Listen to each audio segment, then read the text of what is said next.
PSL کا season 2 آتے ساتھ ہی جو ہے وہ دو تنازعات کا شکار ہو گیا. ایک تو جو ہے وہ سب سے پہلے نسیم شاہ کا وہ ٹویٹ جو انہوں نے مریم نواز صاحبہ کے خلاف کیا، گو کہ انہوں نے کہا کہ جی میرا اکاؤنٹ ہیک ہو گیا تھا، لیکن وہ جب گراؤنڈ میں کھلاڑیوں سے مل رہی تھیں تو انہوں نے کہا کہ یہ کوئی کوئین ہے یا کوئی ملکہ ہیں کسی ملک کی کہ ان کو یہ پروٹوکول دیا جا رہا ہے. دوسرا یہ ہے کہ لوگ کہہ رہے ہیں بھائی بغیر تماشائیوں کے آپ نے یہ میچ کرا دیے ہیں، PSL کا سیزن شروع کر دیا ہے تو اس کو آپ پوسٹ پون کر دیتے.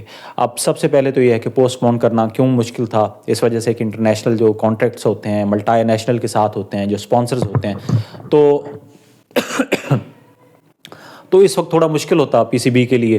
پھر آگے ورلڈ کپ آ رہا ہے، ٹیم نے اس کے لیے جو کھلاڑی کھیل رہے ہوں گے انہوں نے اس کے لیے بھی تیاری کرنی ہوگی. تو میرا خیال ہے کہ یہ ایک اچھا ڈیسیجن تھا کہ چلیں آپ بغیر تماشائیوں کے کر لیں. بغیر تماشائیوں کے کیوں کر رہے ہیں؟ دو وجوہات ہیں. ایک تو جو ہے وہ ہماری جو چپکلس چل رہی ہے افغانستان کے ساتھ، وہ سیکورٹی تھریٹس ہیں، جیسے ڈرون شرون جو ہے وہ آئے پنڈی اسلام آباد کی طرف آئے، تو خدا نخواستہ اس طرف کوئی اس ایسے ناخوشگوار واقعہ سے بچنے کے لیے. دوسرا پھر جو انرجی کرائسس چل رہا ہے، ظاہر ہے اس میں جو لوگ دیکھنے آتے ہیں وہ گاڑیوں پہ آتے ہیں جیسے ہوتا، پھر جو اور چیزیں ہوتی ہیں. تو میرا خیال ہے کہ یہ ایک اچھا ڈیسیجن ہے. گو کہ وہ مزہ نہیں ہے نہ دیکھنے میں اور نہ کھیلنے والے ہم اور آپ جو TV پہ دیکھ رہے ہوں، اگر ان کو مزہ نہیں آ رہا تو جو کھلاڑی گراؤنڈ میں کھیل رہے ہوں گے تماشائیوں کے بغیر، ان کے لیے جو ہے وہ سب سے زیادہ میرا خیال ہے یہ دکھ کا مقام ہوگا کہ وہ شائقین جو کراؤڈ ہے اس کے مابین وہ اپنی پرفارمنس نہیں دے پاتے. تو لیکن ظاہر ہے ہمیں کوپ کرنا پڑتا ہے مختلف سچویشن سے.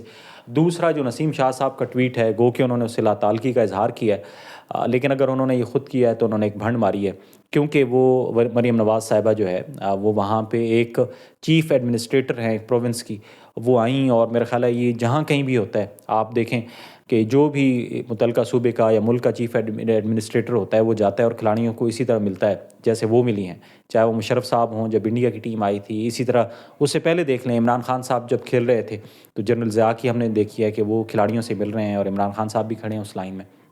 لائک وائز اور ملکوں میں بھی ہوتا ہے. اور اگر یہاں مریم نواز صاحبہ کی بجائے اگر یہاں پہ آج عثمان بزدار صاحب بھی ہوتے تو وہ بھی اسی طرح کھلاڑیوں کو وہاں گراؤنڈ میں جا کے ملتے اور ان کے سامنے بھی لوگ اسی طرح ہاتھ باندھ کے کھڑے ہوتے. تو میرا خیال ہے بنتا نہیں تھا. اگر ان کا اکاؤنٹ ہیک بھی ہو گیا تو جس شخص نے یہ کیا اس نے بھی بھنڈ ماری ہے. پہلی تو یہ ہے ذہن یہ تسلیم کرنے کے لیے تیار نہیں ہے کہ ایک اتنا بڑا سٹار اس کا اکاؤنٹ جو ہے وہ ہیک ہو جانا ٹویٹر کا. آئی ڈونٹ تھنک سو کہ اٹس سو ایزی، بٹ چلے انہوں نے کہا ہے تو ہم ان کی اس توجیہ کو مان لیتے ہیں.